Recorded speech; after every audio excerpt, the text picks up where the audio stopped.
There's about 10 different Apple Watches in the Apple Watch lineup in 2025. And for the regular customer, that is way too many and it's very confusing. So I'm here to just try to help you out and then get you choosing which one the right one is for you. So today I'm going to be giving a big in-depth overview on every Apple Watch in the lineup and then really just seeing, are they worth it in 2025 and are they the right one for you? So for the sake of this video, I've decided to categorize the main Apple Watch users into 4 different areas. The first group is going to be the fitness people. So these are the people that really just use the Apple Watch to go to the gym, or maybe they run outside, or maybe they just want to keep track of their workouts, their health, all of that good stuff. The second group of people is going to be the casuals, which is pretty much just going to be the people that are mainly worried about getting their notifications on their wrist, maybe using it as a watch as well and actually being able to tell the time, using a stopwatch here and there, maybe replying to some messages, but you're not really giving it any type of hard use, and you're also not too budget conscious. The third group is the explorers. Now, by explorers, I mean people that really are going to need a lot out of their smartwatch, and it's not just going to be telling the time. Obviously, these people are pretty much made for the Apple Watch Ultra, so spoiler alert, that's kind of going to be the one that I'm going to be recommending. But either way, the explorers is simply a group of people that do a lot of hiking, swimming, and just simply a lot of outdoor work, and they're really going to need a lot from their watch. And the last group is going to be the budget conscious group. So this is obviously the group that's going to be looking to get the most out of their watch at the lowest price possible. I would like to add though that like any other iPhone or Mac out there, Apple Watches do eventually stop receiving software updates. So in this video, I'm really trying to focus on the ones that still get those updates and that are going to continue to receive them for a few more years. So let's take a look at the entire and very confusing 2025 Apple Watch lineup. So the first model they ever released was the standard Series 1.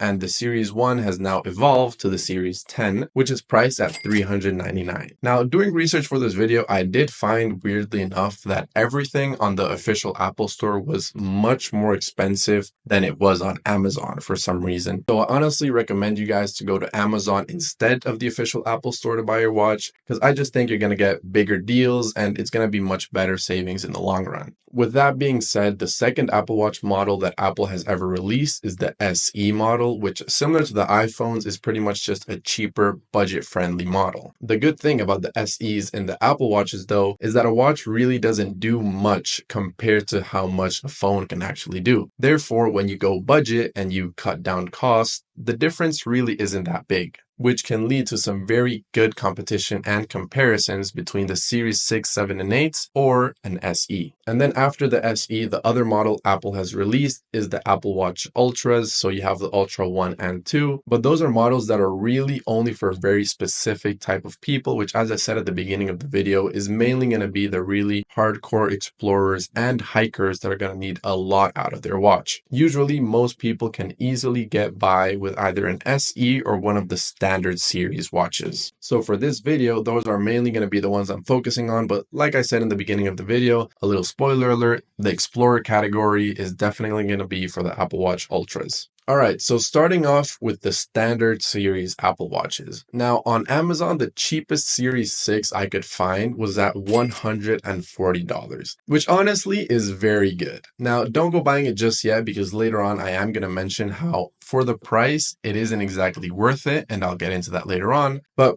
$140 for an Apple product, especially something that you're going to be using daily like an Apple Watch, is really, really good. The Series 7, 8, and 9 range from around $160 to $250. But again, I'm going to go into a deeper comparison later on, really showing why I would buy each one and the one I'm going to be recommending to you guys. And then the last model that Apple has released in the regular standard series is the Series 10, which came out very recently. Now, the Series 10 on the Apple official website is listed at $399, but I found it on Amazon as cheap as $300, which is great and it's a very, very good deal. Again, another reason why I'm telling you guys go to Amazon instead of the official Apple Store, because you're just going to get everything much cheaper. Then taking a look at the SE models, the cheapest one I found, weirdly enough, was $130 for the first gen, which came out in 2020. And then I found the second gen, which came out in 2022, also priced at $130. I have no clue why they're priced this way. It really makes no sense. If you're going to pay $130, just get the second gen or a Series 6. I don't know why anybody would go for the first gen, but I mean, that's what I found. And then you have the Ultras, which, like I said previously, is really only going to be for a very specific type of person. Most people aren't going to give an Ultra a second look, but if you are that person and you are interested in them, well, I found the Ultra first gen on Amazon at around $400 to $450. And then I found the Ultra second gen for around $700. Still cheaper than the official Apple store though, where it's listed at $800. So I guess there's that. So now on to what I recommend for each price range and each person. So starting off with the fitness people, I believe the best watch for you guys is the Apple Watch Series 9. The reason I believe this is because it's one of the newest Apple Watches out there. The recent one that came out is the Series 10. This one's a Series 9. You're saving around $70 to $100 by getting the Series 9, but you're also getting the same fitness tracking as the very expensive Apple Watch Ultra first gen, which for around $200 or $300 less is a really good deal. I could have easily recommended the Series 8 as well, but the thing is that the Series 9 came out in 2023. Now, Apple usually gives updates on their Apple Watches for about 4 or 5 years, meaning that the Series 9 that came out in 2023 is going to get updates until maybe 2028. Also, the Series 9 does take a shift in its build quality from the Series 8 and it becomes a lot more durable, which for a fitness person is obviously something you're going to want being at the gym. So for those reasons and many more, I just believe that for the fitness person, the Series 9 is the way to go. And as boring as it may sound, for the casuals category, I'm also going to go for the Apple Watch Series 9. This is because I believe it's not too heavily priced. It's not one of the lower end ones that aren't going to receive any more updates. And like I said previously, compared to the Series 8, the Series 9 is going to go at least until 2027, which is great. You could buy it today and then you could still get a good 2 to 3 years out of the watch. When you compare the Series 9 to an SE or something, the SEs are obviously much cheaper, but you're also sacrificing a few things there, which means that generally the Series 9 is just much better. The next category is the Explorer category, and this one obviously is very boring as we already know I'm going to recommend the Ultra, but you have Ultra first gen and Ultra second gen.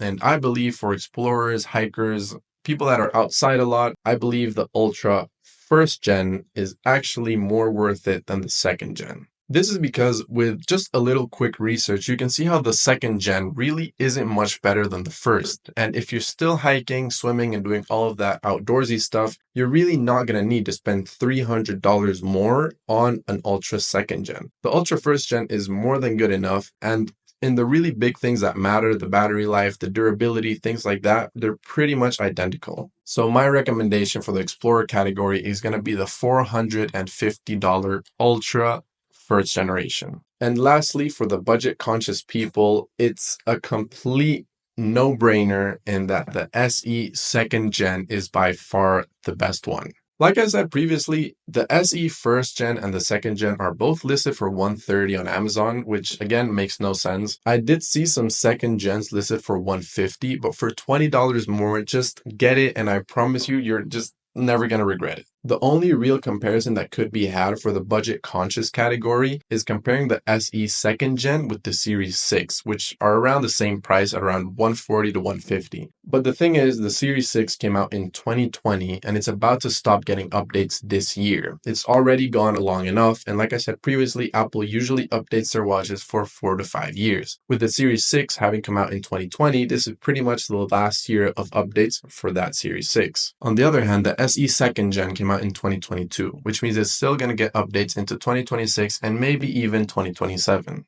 And for about $130 to $150, the amount you're actually paying for a watch that's going to last you so long is very good. I think my overall pick though, not taking into account any type of category, just what I think currently is the best Apple Watch out there, I think is the Series 9. If you go up to the Series 10, you're already going to be paying $80 to $100 more for something that really doesn't change much. And along with that, you get one of the best screens they've ever made. You get one of the best brightnesses, durability, and many more things, which, like I said previously, for the price, it just makes a lot of sense. So I do hope that you learned something about the very confusing Apple Watch lineup in 2025. If you did, and you're maybe also interested in traditional watches, I have another video on my channel about Apple Watches versus traditional watches and which one is actually better. So if that's something that interests you, there's going to be a card on screen that you can click to go there. And with that being said, leave in the comments if you did end up buying one or what you think about my choices. Maybe you agree, maybe you disagree.